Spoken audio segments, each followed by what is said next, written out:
Hi. So who got the email about the family survey? Oh, come on. Who filled out the family survey? There's 120 of you out there in that room, so I know you exist. So we did this family survey in advance of the conference so that we could build this conference for you.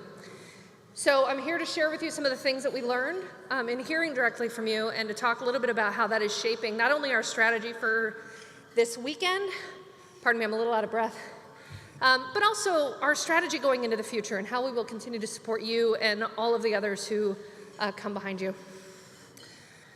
So something that was interesting to us was the reminder that while parents make up the vast majority of those within our ranks, we are supporting a broad group of people, both the parents in the room, the grandparents in the room, other family members, and the NBIA individuals who are here with us today. So what did you tell us? You're going to read this slide and say, duh, but really it was nice to reinforce that, hey, look, caregiving is rewarding in a lot of ways, but it is hard, and it's a hard place for all of us to be.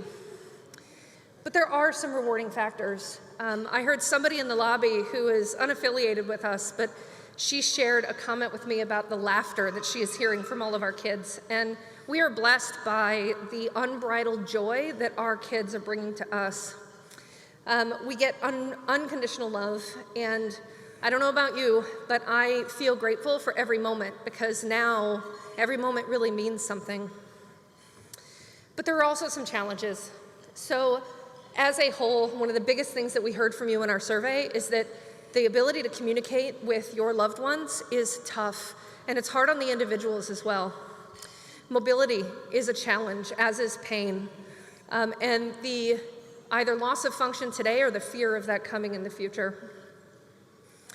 We also know as caretakers that we do not have an easy job. Patience is something that we are forced to have in all situations, but it's finite. We also have time that's a limited resource, and it's tough to know what to do, both proactively to help our children and reactively in the moment. And of course, there's probably no one in this room who feels like they have enough help and support for the day-to-day needs of our kiddos. So you also gave us a lot of insight about the things that you need. So for the NBIA experts in the room, what we need is treatments today. We need help to end the pain that exists for our NBIA individuals. And we really need some options on how to handle some of the emotional needs of both the caregivers and the individuals with NBIA. And something we really need, and I'll speak as a parent, is we need more awareness in the community, and we need people to understand, especially our practitioners, what it is that we're facing on a day-to-day basis and how to help us. And I'm sure I'll get a little bit of applause, but what we need more than anything is a cure.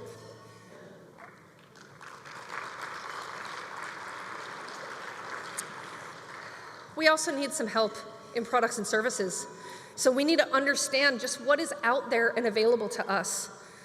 We need help finding ways to create more independence for our kids. You saw a picture of my kiddo, and I'll tell you, she's happiest when she does things on her own. She doesn't want my help. We need more training for us as caregivers, but also the caregivers that interact with our children every day. And access to therapies. I know everybody in this room has battled to get therapy support that they knew they needed.